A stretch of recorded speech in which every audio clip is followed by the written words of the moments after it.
Welcome. In front of me I have the HUAWEI Nova 8i, and today I'll go over unboxing along with a quick overview of this phone. So let's get started and pop this straight open. So let me just grab a knife. There we go. There we go. Cut, and we can now pop it open. So nothing obviously in here. Then we get the phone right up here. Oh, that's really light. It almost feels like a toy. I do have to say the finish of it is kind of interesting.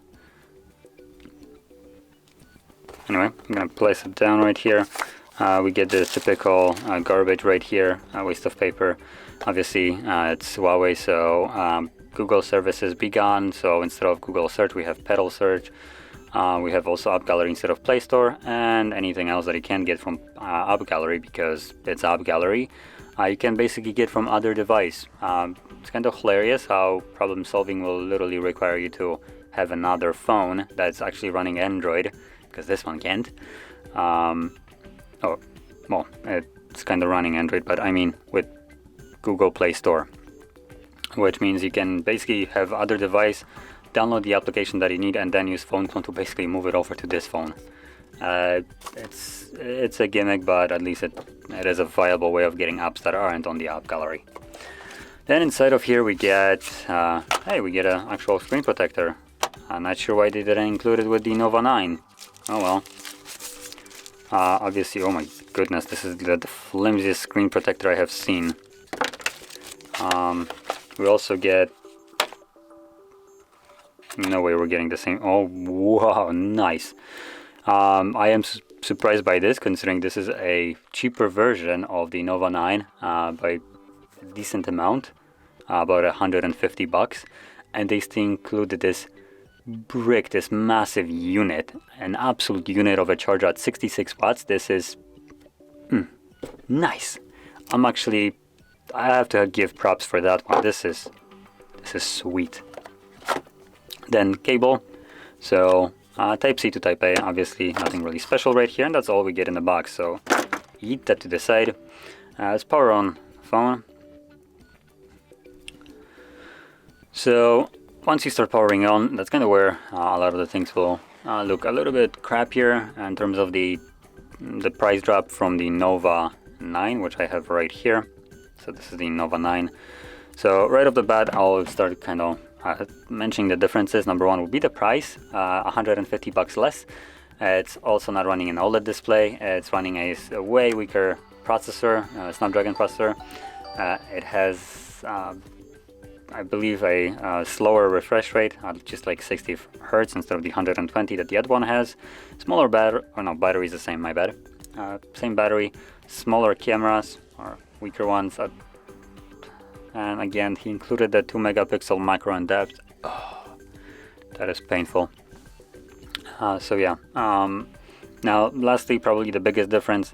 This is actually running Android 10, while the Nova 9 is running a Harmony OS.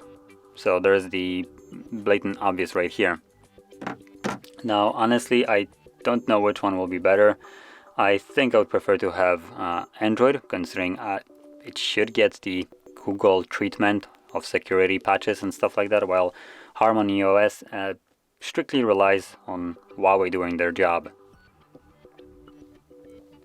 So let's quickly go through the setup.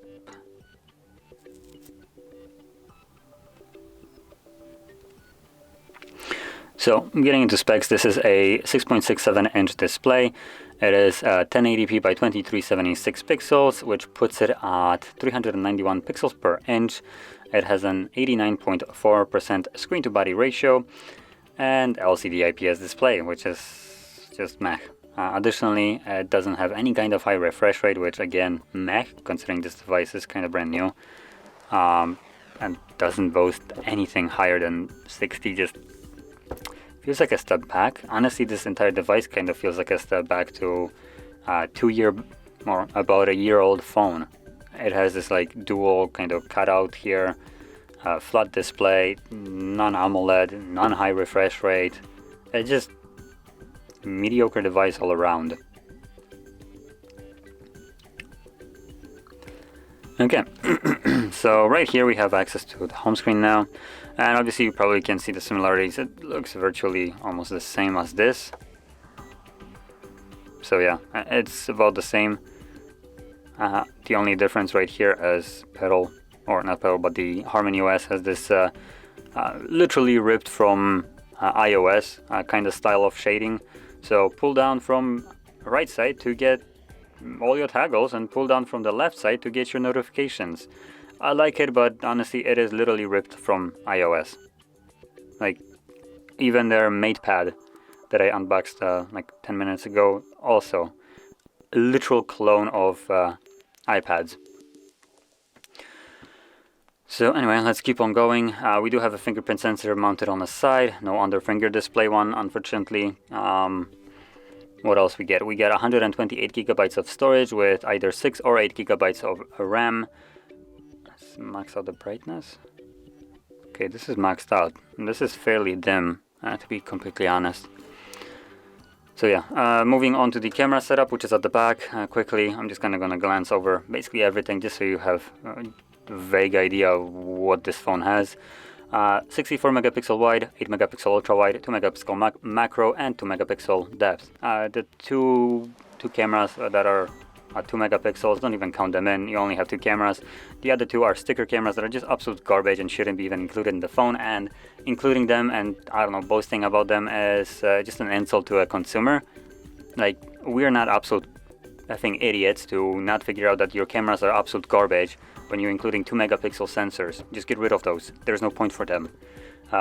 Majority of the time when you have 2 megapixel, for instance, depth sensor, and you take a portrait, the portrait will look like absolute garbage because of that sensor. So just keep that in mind when you're wondering why your portrait might look like absolute trash. That might be the reason. Now, moving on, we get a Type-C charging port, no headphone. Never mind, we do have a headphone jack actually. That is a surprise. And 4,300 milliamp hour battery, 66 watt charging like I mentioned before, and apparently it charges in 17 minutes up to 60%, and in 38 minutes basically full charge. So that is really nice. Obviously I have to again prop the fact that they did include a charger, and they included such a decent charger in the box. Like 66 watts, it's like significantly better than what Samsung includes, or Apple. I mean, actually, I just told you about 2 brands that don't include any kind of charger actually. But when they did include, this is still just miles way better than what Samsung or Apple includes as the 2 basically top brands. And yeah, there's not much more to say about this device. It is just a mediocre phone for about 350 euros, and to be fair, for that price I think I would go for Xiaomi anyway, because at least I have then Play services with my device, and also most of the time probably better performance. Huawei is still one of those brands that when they were on top of the game, their phones might have been worth that much, but they're not on top anymore. But they're still trying to preserve that same price range, which no, you should not. Like, there is no point for this device to cost that much. It's running a Snapdragon 662. It's just mediocre phone all around. It's a mid-range device, and that's about all I can say positively about it. Obviously the best part of this device is this charger right here, which I am kind of like surprised that they actually included it in there. So yeah, that's basically it. So if you found this video helpful, don't forget to hit like, subscribe, and thanks for watching.